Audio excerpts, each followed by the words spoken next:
The galaxy tuned in to laugh at Earth as a bored alien counselor pressed a demolition vote and cracked a seal under an old temple. Stones sang like a tuning fork, a hand punched through dust, and a man in black yawned awake and asked who mocked his mother's house. They had come for comedy and efficiency, not hauntings. The Grand Council of the Known, a semi-transparent disk the size of a city that drifted over a quiet corner of the Milky Way, had scheduled a live review of a backwater planet. They called it the Audit of Quaint Errors. They wore robes that changed color based on sarcasm levels, and they spoke into hovering orbs that translated snorts into footnotes. The chair, Archon Vel, possessed 6 eyes that rolled independently, a talent he used often. He raised a palm and the robe flashed approval green. "Today we tidy Earth," he said, and the audience of diplomats and influencers hummed with anticipation. Holograms floated between them, each image a monument from the blue planet. Pyramids stacked like stubborn ideas. A ring of stones the locals kept insisting was mysterious. A staircase carved from a mountain as if the mountain wanted shoes. Vel gestured at Stonehenge and the translator chirped in a crisp voice that it was clearly a test for whether gravity could be emotionally manipulated by disappointment. Laughter rippled. A historian with a face like a seashell argued that the pyramids were an early attempt at storage that got out of hand, the way toddlers stack blocks until someone trips. The crowd enjoyed this and the robes blushed bright with entertainment. Only one counselor did not laugh, a junior enva named Sarah who had a habit of reading footnotes before the chapter. "There are records," she began, but Vel waved her down. "Records are what losers bring to a party." He flicked to a live feed of a bulldozer drone hovering over the Salisbury plain with a laser like a cat toy for giants. In a remote corner of that same planet, beneath a temple whose name tourists mispronounced with love, a seal etched with spirals waited. Vel did not know about the seal. Sarah did. She tried again, suggesting a pause for cross-species cultural sensitivity. Vel reminded her that sensitivity is expensive and lasers are already warm. Humans were not watching, not really. Their attention was elsewhere, some on a streaming drama, some on a storm about to make landfall, some on an argument in a cafe about the best noodles on 2 continents. A handful had their eyes on the sky, as they often did, but none of them saw the council ship because it preferred to be admired only by those with budgets. The bulldozer drone angled its beam and hummed. The sound reached across ley lines like a spoon on crystal. Stonehenge rang, the pyramids shivered, Angkor Wat took a breath it had held for 8 centuries, and the forgotten seal cracked. Far below, in clean darkness that tasted of cedar and iron, a chamber brightened by degrees. A sarcophagus that was not a coffin but a promise released its latches with the patience of tectonic plates. A figure lay within, bound not by ropes but by oaths. His hair was tied, his face calm as a quiet pond, his hands folded as if waiting out a long meeting. Somewhere above, a counselor made a joke about Easter Island heads being emotionally distant. The sound reached him as a pressure behind the ears, the signal he had been trained to hear through centuries of sleep. He opened his eyes. "On the disk," Vel basked. "Our metrics predict a 9-point increase in morale if we pave over the more embarrassing rocks," he said. The bulldozer drone lowered another degree. The feed showed grass curling, stones sweating, the air turning violin thin. Sarah took a breath and chose insubordination. Her robe went a guilty mauve. "Chair," she said, "if the legends I studied are right, your laser is poking the spine of a planetary defense array." Vel smiled with all the teeth diplomacy could afford. If Earth had a defense array, they would at least have decent fonts on their signs. The crowd laughed, and laughter decided things more often than votes. One more tremor, then the seal released fully. The chamber opened like a patient eyelid. The man sat up, the black of his clothing not an absence but a function. He stood without a sound and placed his palm on a mural of lines and stars, a map the ancients had carved to make sense of the whispers that run through stone. He felt the age of the world in his arm, the way the equator hummed like a taut string, the way mountains guarded secrets because they were secret keepers by job description. He breathed in the dust of history and it did not choke him. It fed him. His training returned in layers, not dramatic flashes but well-practiced moves that fit into the body like bones. He was called by many names in many languages, all of them meaning the same thing: a blade in the shadow of a sanctuary. He remembered being chosen, not because he was the strongest, but because he could listen without needing to talk. He remembered the last sky he had seen before sleep, a sky with more stars because humans were not yet drowning cities in light. He remembered a woman laughing, the one who had given him the braid that still lay along his shoulder, and he let that memory settle where it warmed the sternum. The first sunrise he saw in centuries was a shock. The light did not break the horizon in a slow stretch as he remembered. It burst upward like someone had ordered a dramatic entrance. The man in black stood on a hill outside the temple, the grass wet with dew that tasted faintly of fuel and plastic. He tilted his head and tried to listen, but the silence he expected was gone. The world buzzed and hissed with wires, engines, signals, and chatter that never stopped. Birds still called, but their notes were lost under the roar of machines flying without wings and wheels rushing along veins of asphalt. His training urged him to remain calm. His instincts told him this was not the same Earth he had sworn to protect. He walked to the nearest road, and a car rushed past. It was a blur of glass and metal, faster than any horse, faster than most arrows. He squinted, following the trail of sound, and tried to understand what sort of beast needed no legs and gave no breath. Another appeared, this one honking at him, a cry that reminded him of geese in battle formation. The man stepped aside and let it pass, frowning at the way its eyes glowed red. He reached out and touched the road itself. The stone beneath was familiar, but humans had bound it with black tar and painted lines upon it, as though they had tamed the ground into submission. He did not know whether to feel proud or horrified. Further along, he found a glowing box. It stood on the corner of a small village street, humming to itself. The front of the box displayed bottles behind glass, lined up as soldiers waiting for orders. Above them were bright colors, promises written in a language he could almost read but not entirely. He stepped closer, examining. A coin slot glared at him like a demand. He bowed once in respect, placed his palm against the glass, and whispered a word that opened hidden locks centuries ago. Nothing happened. He frowned and tapped the side of the machine. A bottle rattled inside. He pressed harder, and the bottle dropped with a satisfying click.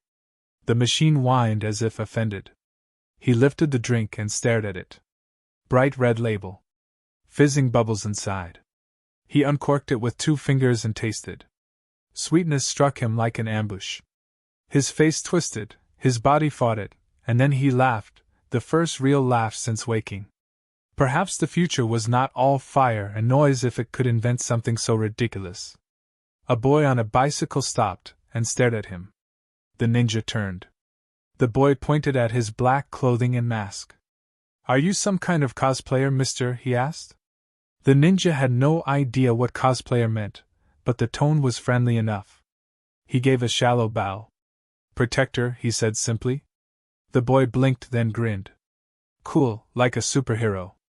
Before the ninja could ask what that meant, the boy pedaled away, leaving him with more questions than answers.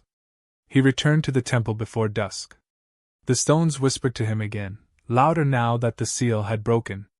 He placed his palm against the wall, closed his eyes, and listened. He heard voices overlapping, not human, not alien, but the voices of the earth itself.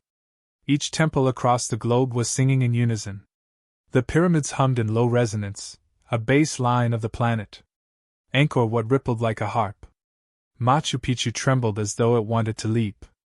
The great circle of Stonehenge thrummed with steady rhythm, like a drum. Together they formed a circuit, a shield born from design and faith. He understood now. The temples were not monuments to gods. They were locks in a gate that defended Earth. And the mocking laughter of the alien council had rattled the gate awake. His reflection in the temple's polished stones startled him. He looked the same, but the world around him had shifted so much that he felt like a ghost. What was his duty now, when humans carried glowing rectangles in their hands and spoke to them as though they were friends, when they no longer trained their bodies to fight but to sit at desks, when their wars were carried out with machines that spat fire from miles away? Could he still defend them? Did they still need defending? The temple's answer came swiftly. Lights appeared in the sky. He thought at first they were stars too eager, but the movement was wrong.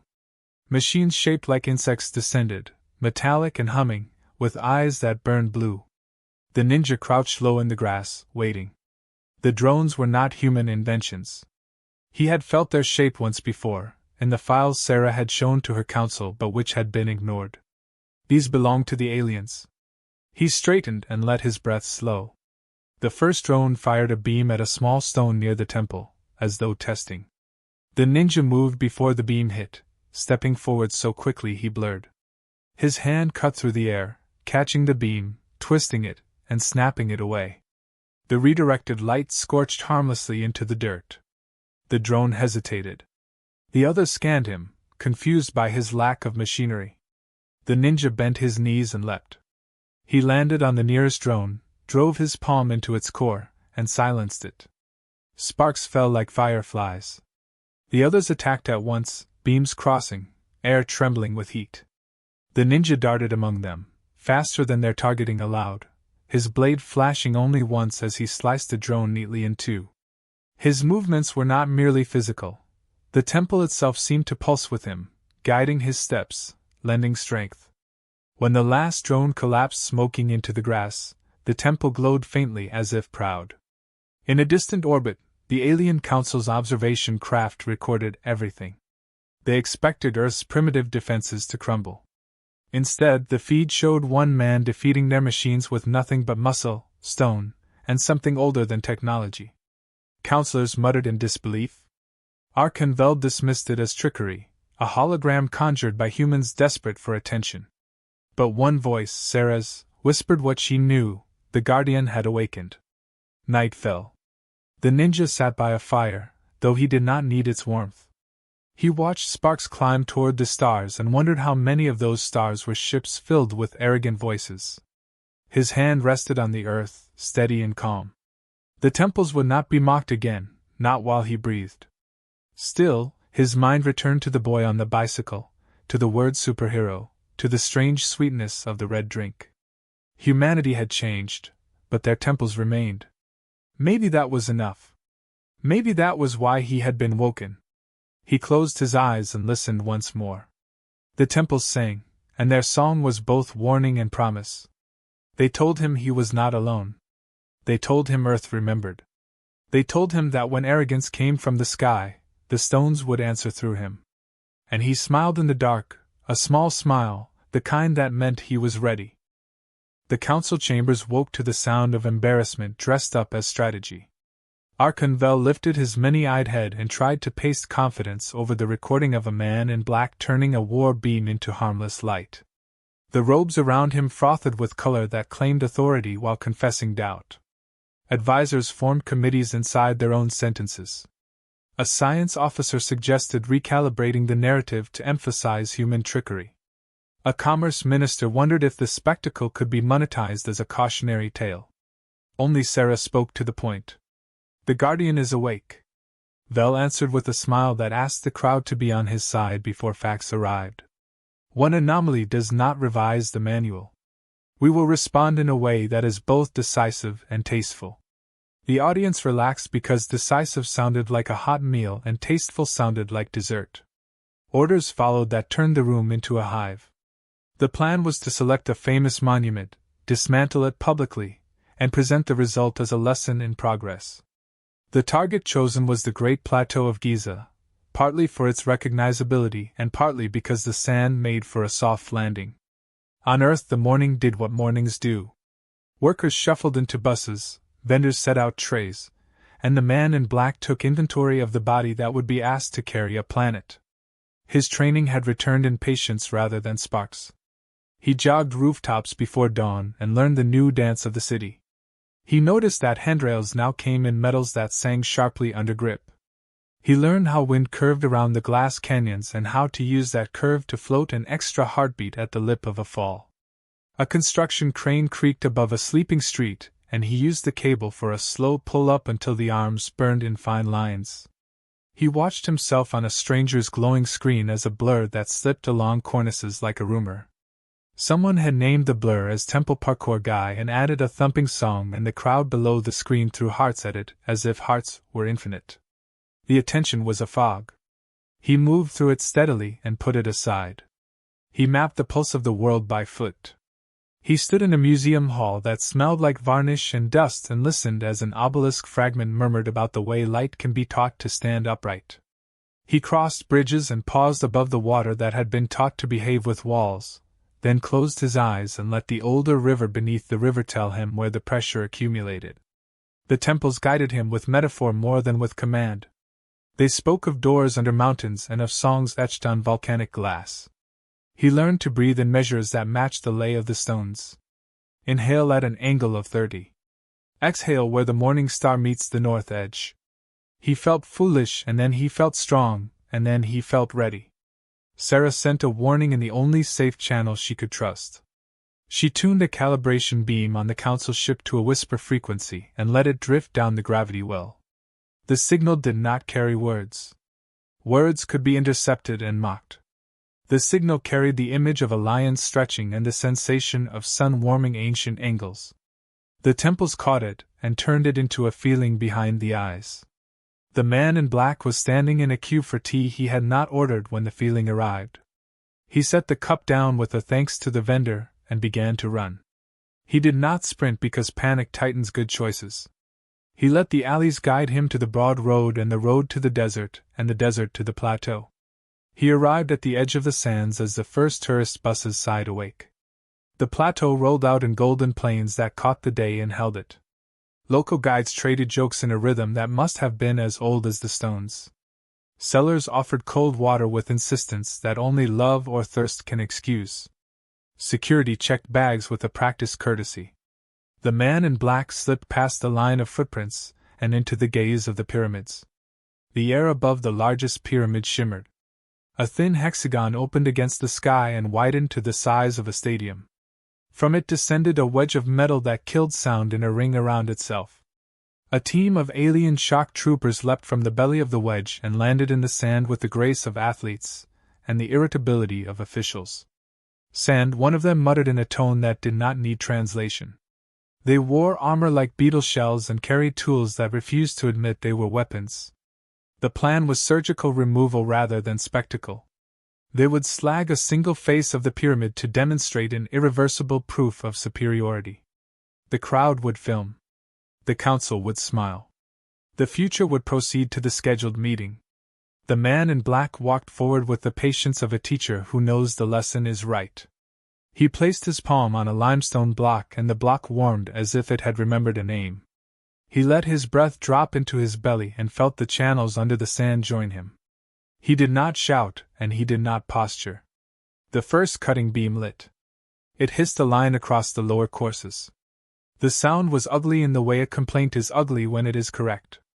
He stepped between beam and stone and turned his wrist. The beam slid along his forearm and broke apart like water given a new bed. A hiss became a hush. The nearest trooper recalculated in a way that felt a lot like a swear. Another beam swung low and met only air because the man had already pivoted into the shadow and let the edge of that shadow take the heat. He closed distance with the speed of good decisions, made early. He tapped a panel on the first trooper's chest. The armor went soft and folded like a coat hung on a chair. The trooper fell gently into the sand and lay there blinking at a sky that had opinions. Two more charged with rods that spread foam that stiffened into cages. He stepped through the gaps before the foam was done arguing with itself, and tied the rods into a knot of their own mistake. The vendors watching from a safe distance began to cheer without knowing the rules of the game. A guide clapped once, and then remembered his job and clapped again for emphasis. Security tried to approach and then contented themselves with keeping the circle wide. The tourists did what tourists do and filmed as if the view were a version of Oxygen. Beneath the surface of the earth there are roads no map has printed and chambers no historian has dared to name. The ninja moved through one of these now, his steps echoing softly in the hollow carved under mountains long before iron was bent into rails or rockets were imagined. The air tasted of stone and old incense, a memory of rituals carried out by hands that believed stone itself could hold a soul. He carried no torch. The walls glowed faintly with lines etched in spirals and straight strokes, light pulled from some deep core of the planet that remembered when the stars themselves leaned close. Each mark corresponded to another temple far across the earth, and together they connected like a constellation turned inward. He followed the spiral downward, deeper into the chamber of alignments, until the sound of rushing water filled his ears. At the heart of the passage lay a river that flowed without source, its surface lit with shifting constellations.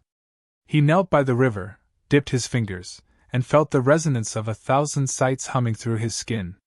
Stonehenge pulsed in rhythm with Machu Picchu, the pyramids drummed in time with the temples of Angkor, Easter Island's silent faces murmured with volcanic strength. Together they formed a circuit, the Earth's nervous system, a defense lattice disguised as worship. He realized what the ancients had always known, that faith was not weakness but camouflage, the strongest shield hidden behind the gentlest story. When the aliens mocked humanity for piling rocks in patterns, they had only laughed at locks without noticing the door they guarded. The ninja bowed once, a silent acknowledgement that the weight of these defenses now rested on his shoulders. Above ground, not all humans stood with him. In glass towers where power liked to collect, a billionaire plotted.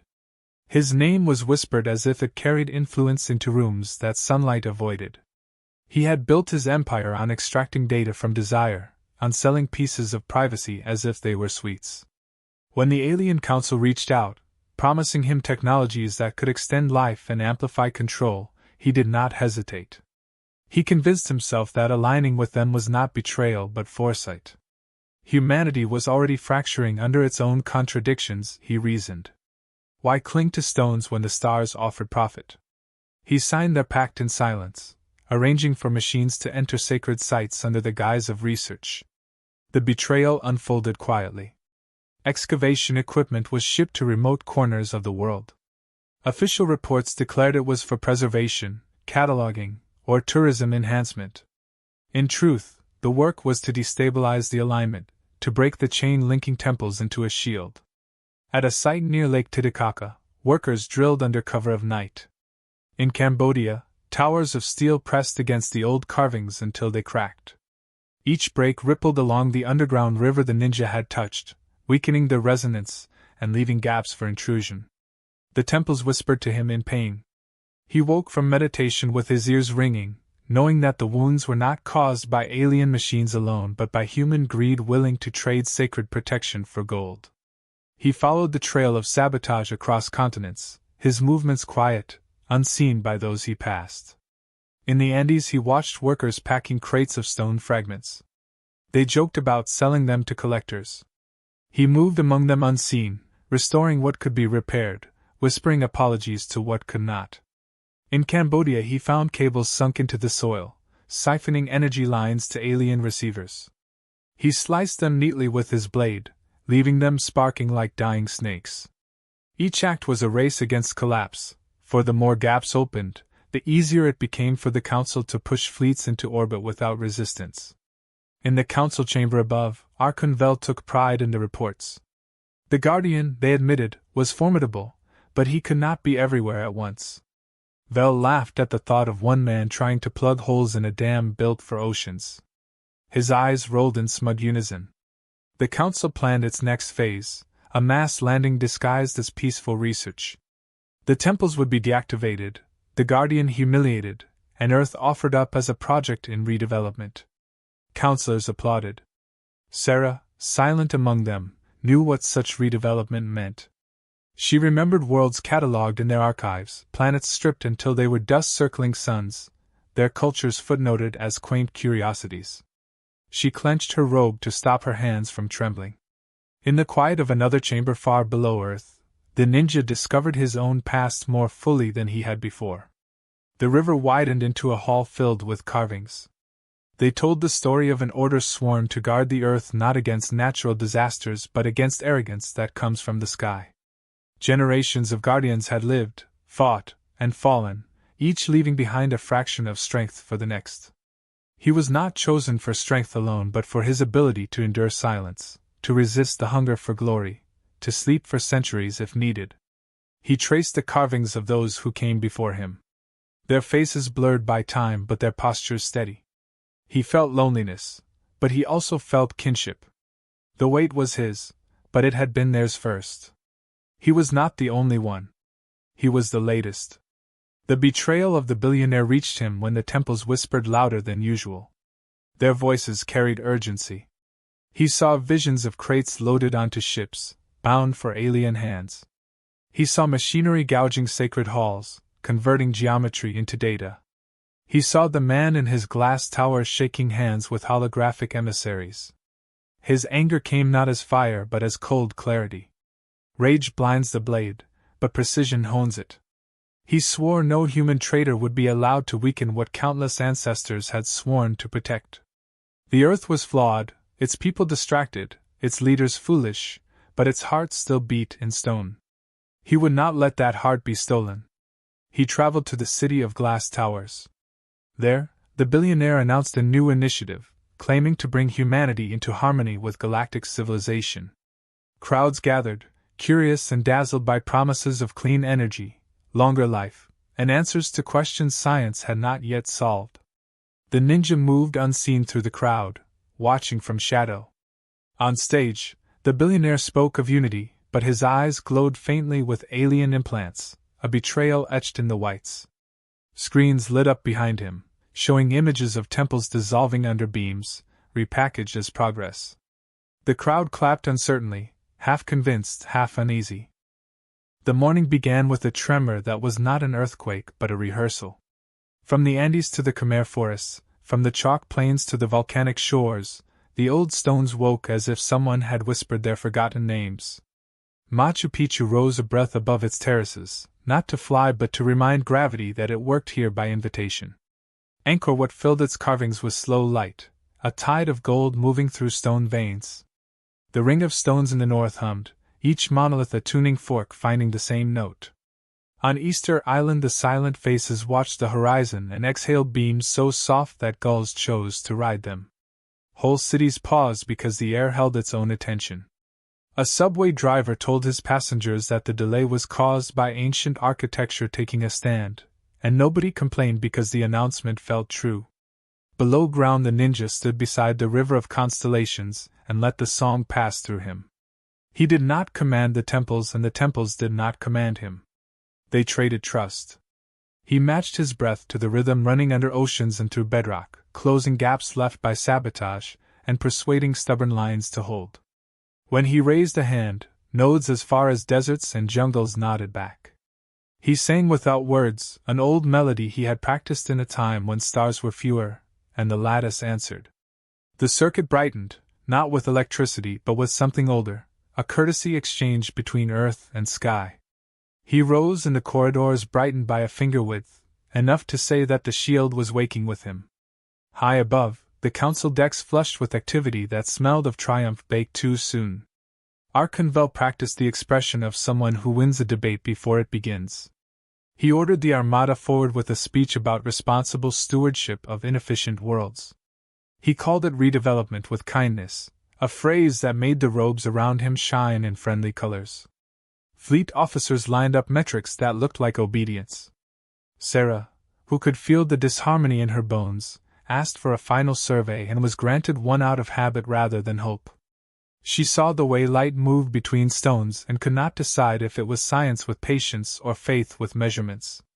She sent another whisper downward along a frequency that only listeners would notice. On the ground the billionaire tried to control a story that had slipped its leash. He hosted a gala for influential curiosity in a hall of mirrors and screens where reflections repeated until truth felt discouraged. He spoke of partnership with enlightened visitors and illustrated his vision with models of temples redesigned as community plazas. The models sagged under invisible pressure, and the screens flickered to show crews pulling cables from sacred soil. Guests put down their glasses because nobody likes to toast while being looked at by stone. Somewhere a power outage rolled across his tower like a sigh. He stepped into the spotlight, and found it had chosen to be neutral. The sky changed tone as the armada arrived. It did not darken like a storm, it thickened like a thought that takes over a room. Triangular carriers unfolded along meridians and swallowed sun in neat squares. The air tasted of metal and distance. Children pointed and then became quiet, the way children do when they sense the rules of a day have been revised. The shield that the ancients built was not a dome, and it was not a mirror. It was a field of agreements woven into stone, water, and line of sight. Mountains wore runes that had always been mistaken for decorations. Rivers straightened their spines and became conductors. Desert lines met horizon in crisp math. The whole of Earth became a boundary written in its own handwriting. The first wave of probes came down in careful showers. They were designed to read and to rewrite. They dissolved when they touched the field and reappeared as harmless dew on grass and roofs. The second wave carried cutters that tried to reason with geometry using violence, and found themselves turned around by angles that refused to be bullied. The third wave brought a capital ship to the edge of the exosphere, a patient knife the size of a small country. It carried a legend in its hold, the champion of the council, a fighter from a world where gravity was taught to heal and blades were made of woven pressure. He had a name that sounded like a low chord in a glass. He had never lost in front of an audience. The champion descended over a wide salt flat where lines met like arguments resolving. He landed lightly and bowed to nobody in particular, a formality that said he respected the form of combat even when he did not respect its location. He looked across the plain at the man in black approaching with a stride that belonged to quiet places. The champion announced through open channels that he would test the guardian and that the result would be educational for all parties. The ninja did not answer with words. He ran a palm along the crust of salt and felt the whole plain answer in a ripple that told him where to stand and how to wait. They met at the center where wind had nothing to do. The champion moved first because confidence does not enjoy delays. He unfolded a weapon that was really an instruction to space to behave like a whip. The whip cracked and distances shortened in panic. The ninja slipped under it, not with speed but with the courtesy of someone moving through a crowded room without touching coats. He tapped his heel and the salt remembered being ocean and flowed just enough to steal traction from the champion. There was a moment of humor when the mighty slid half a step and frowned at the ground for taking sides. The whip snapped again, a curve of pressure that could scare mountains into kneeling. The ninja raised a forearm and let the line of anchor settle into his bones, the line that had endured monsoon and fire.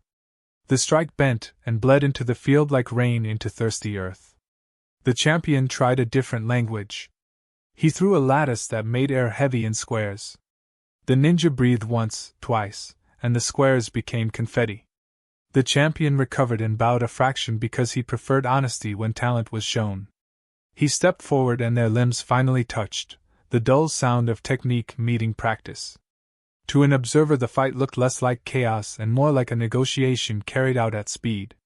The champion landed a palm that shook the ribs of the earth. The ninja saw the strike too late to avoid it. He took it close enough that his ears filled with bright silence, and the world narrowed to a tunnel pointed at the sun. He went to a knee and felt the field falter around him.